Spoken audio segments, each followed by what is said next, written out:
Olá, bem-vindos à nossa segunda edição desta sexta-feira, 4 de julho de 2025. Hoje temos uma história, fascinante, sobre como uma iniciativa bem brasileira está, atravessando o Atlântico. A gente vai explorar como o Sistema Único de Saúde, o nosso SUS, está servindo de inspiração para reformular partes do NHS, o Serviço de Saúde Britânico. Isso pode surpreender muita gente aqui no Brasil, né? É verdade. Enquanto o debate interno muitas vezes foca, nas dificuldades e desafios do SUS, que são reais, claro, um dos sistemas de saúde mais antigos e estabelecidos do mundo, que é o britânico, está olhando com muito interesse para um elemento específico nosso. Os Agentes Comunitários de Saúde, os ACS. Exatamente, os ACS. E o foco deles é justamente fortalecer a atenção primária, né? A prevenção, conhecer a população mais de perto. Isso, áreas onde os ACS são, fundamentais. É uma inversão de fluxo bem interessante, sabe? O Sul Global oferecendo modelos para o Norte. Pois é. O Reino Unido busca adaptar essa figura do ACS. A ideia é ter profissionais que visitem as famílias, que atuem na prevenção. Aquele vínculo territorial, né? Exato. Criar esse vínculo, algo que o modelo do SUS faz bem, mas que, nem sempre é tão visível nas discussões mais amplas sobre o sistema aqui. E como que surgiu esse interesse britânico tão específico nos ACS? Parece que tem uma história pessoal por trás disso. Sim, ganhou muita força com a vivência de um médico inglês, o Matthew Harris. Ele trabalhou diretamente no SUS, lá em Camaragibe, Pernambuco, nos anos 2000. Ah, ele viu na prática. Viu na prática o impacto dos agentes. Ele percebeu o valor imenso, não só no cuidado direto, mas na coleta de dados vitais sobre as condições de vida das pessoas, sabe? Os tais determinantes sociais da saúde. Imagino que levar essa ideia para o NHS não tenha sido simples. São culturas de saúde bem diferentes, né? O NHS, historicamente, é mais focado no tratamento da doença que já apareceu. Exato. Enfrentou resistência inicial, sim, tinha um certo ceticismo sobre adaptar um modelo comunitário tão brasileiro para a realidade britânica. Com certeza. Mas o projeto ganhou tração. Teve apoio acadêmico importante do Imperial College de Londres, uma universidade de ponta lá. Sei. E, comercialmente, uma parceria com a Fiocruz, nosso grande centro de pesquisa em saúde, através do Centro de Estudos Estratégicos Antônio Ivo de Carvalho. Olha só. Isso sinaliza uma mudança de perspectiva importante, né? Reconhecer que a inovação em saúde pode vir de experiências do Sul Global. Sem dúvida. Quebra aquele fluxo histórico de modelos vindo só do norte para o sul. Exato. E o projeto piloto britânico que agora está em expansão, para umas 25 regiões na Inglaterra. Uau! Ele busca justamente isso, preencher lacunas no cuidado preventivo e entender melhor as raízes sociais dos problemas de saúde. Tipo moradia, trabalho... Isso, moradia, trabalho, alimentação, até questões mais sensíveis como violência doméstica, abandono. Informações que os ACS conseguem captar nas visitas, Algo mais difícil no modelo tradicional de consulta. Então, é mais do que só copiar o modelo. É um reconhecimento do valor da abordagem do SUS, que é focada na comunidade, na equidade. Precisamente. Uma lição de justiça social aplicada à saúde, no fim das contas. Exatamente. Embora, claro, integrar isso na estrutura do NHS tenha seus próprios desafios, a essência do que se busca é essa conexão mais profunda com a comunidade e, a prevenção. Bom, resumindo então a nossa edição de hoje, temos o SUS, por meio dos seus agentes comunitários de saúde, inspirando mudanças significativas num sistema de saúde europeu super consolidado. É uma valorização internacional notável. E isso nos deixa com uma reflexão importante, Quantas outras soluções criativas, talvez nascidas aqui no Brasil ou em outros países do Sul Global, e que às vezes a gente nem valoriza tanto aqui? Pois é. Poderiam oferecer respostas a desafios complexos enfrentados lá fora em nações ditas mais desenvolvidas. Excelente ponto para a gente pensar. Iremos para um breve intervalo, fique por aí.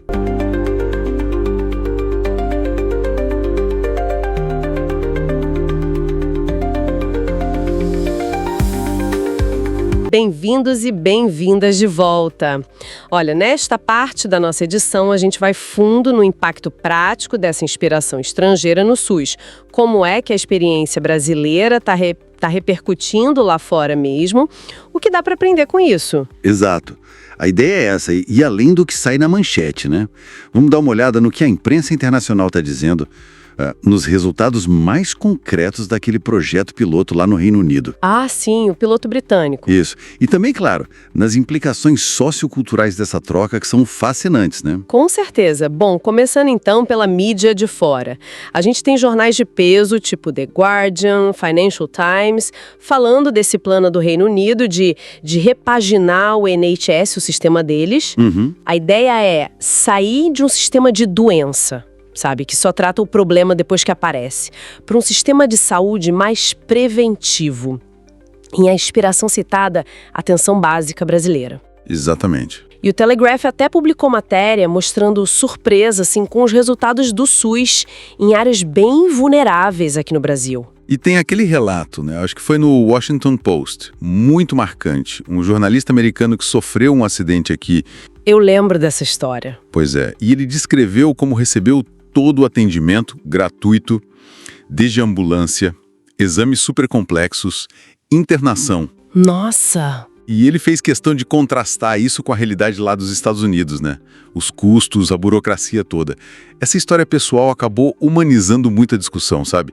Mostrou a eficiência e a gratuidade do nosso sistema numa emergência. Algo que, vamos combinar, nem sempre é reconhecido lá fora. É verdade, essa visão externa às vezes pega a pontos que a gente até esquece. Mas e o projeto piloto britânico? Aquele que pegou a ideia do SUS, dos agentes comunitários? O que rolou na prática? Então, os relatos dos médicos britânicos que participaram foram, assim, bem positivos inicialmente. Uma médica de família, por exemplo, contou que com a ajuda desses agentes comunitários... Inspirados nos nossos ACS, né? Exatamente, inspirados nos nossos agentes comunitários de saúde, ela disse que passou a conhecer muito melhor os moradores da área dela. Imagino que isso vá além de só saber se a pessoa está doente ou não. Muito além.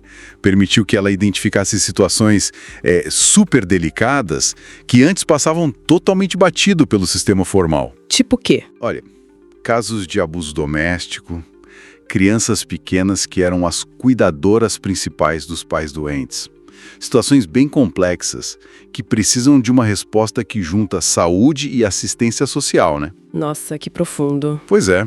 O modelo brasileiro, com a gente visitando as casas, mostrou lá essa capacidade de perceber e, quem sabe, agir nessas questões sociais que batem direto na saúde. Foi tipo uma prova prática de como a atenção primária pode ser também uma ferramenta de vigilância social, digamos assim. Fascinante mesmo essa capacidade de achar problemas escondidos. Mas, assim, não deve ter sido fácil implementar isso, né? Copiar um modelo entre culturas tão diferentes deve ter dado algum atrito, algum desafio cultural. Sim, com certeza. E esse ponto é chave. As fontes destacaram isso. Teve uma resistência inicial, sabe, da população britânica em simplesmente abrir a porta de casa para os agentes comunitários. Mesmo sendo gente da comunidade? Mesmo sendo gente dali. Isso é bem diferente do Brasil, né? Aqui, apesar de todos os desafios que a gente sabe que existem, há um histórico, uma cultura de maior proximidade, de aceitação do trabalho do ACS. Quer dizer, a confiança não nasce por decreto, né? Ela é construída socialmente. Exatamente. Mostra como esse vínculo com a comunidade, a confiança que se constrói com o tempo e todos esses fatores socioculturais são, assim, cruciais para o sucesso da atenção primária nesse modelo. Faz todo sentido. Não é só uma política pública no papel, é o tecido social que está em jogo. A familiaridade, a confiança que o ACS geralmente conquista aqui faz uma diferença brutal. E isso não se copia e cola em outro lugar automaticamente. Ótimo ponto, essa questão da confiança. Mas olha, além dos agentes, que talvez seja a parte mais visível dessa inspiração, a imprensa lá fora também apontou outras coisas fortes do SUS, né?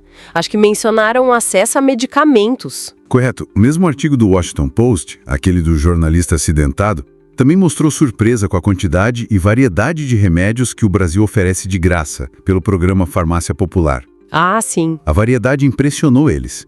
Desde anticoncepcional, remédio para pressão e diabetes, até coisas essenciais para a saúde mental. Que interessante eles notarem isso. Sim, e foi apresentado não só como um benefício para o cidadão, mas como um exemplo, olha só, de coordenação pública e logística para garantir acesso a itens essenciais. e como isso ajuda a combater desigualdade no acesso à saúde, né? Então, juntando tudo isso, a mídia internacional, o piloto lá na Inglaterra, as dificuldades culturais, o acesso a remédio, o que isso tudo quer dizer, no fim das contas? Parece que o SUS está sendo visto como mais do que um caso isolado aqui do Brasil. Ah, sem dúvida. O SUS aparece nessas discussões como uma alternativa bem concreta, sabe? E viável àquela lógica que domina muitos países, a lógica privatista. Ele prova na prática que o modelo universal, público, gratuito e integral é possível, mesmo num país gigante como o Brasil, com todas as nossas desigualdades sociais e econômicas. Esse reconhecimento lá fora devia, no mínimo, fazer a gente parar um pouco para pensar no valor imenso do que a gente construiu aqui dentro. É um lembrete muito importante mesmo, para a gente valorizar mais o que é nosso, mesmo com todos os problemas que a gente sabe que existem. Exatamente. Porque valorizar e defender o SUS é, no fundo, defender a vida, defender a equidade, a justiça social e a própria democracia brasileira, né? Quem sabe esse olhar de fora que, às vezes, enxerga nossas vitórias com mais clareza que a gente, nos ajude a perceber a potência enorme que é o nosso sistema. E, claro, o risco constante que ele corre, né? Com falta de dinheiro, tentativas de desmonte. Fica essa reflexão importante, então, para quem nos ouve e quer se aprofundar. Olha, os links para as fontes que a gente usou aqui nessa edição e também o acesso a outros artigos sobre o tema estão todos na descrição, tá? Agora, uma pergunta para a gente pensar depois.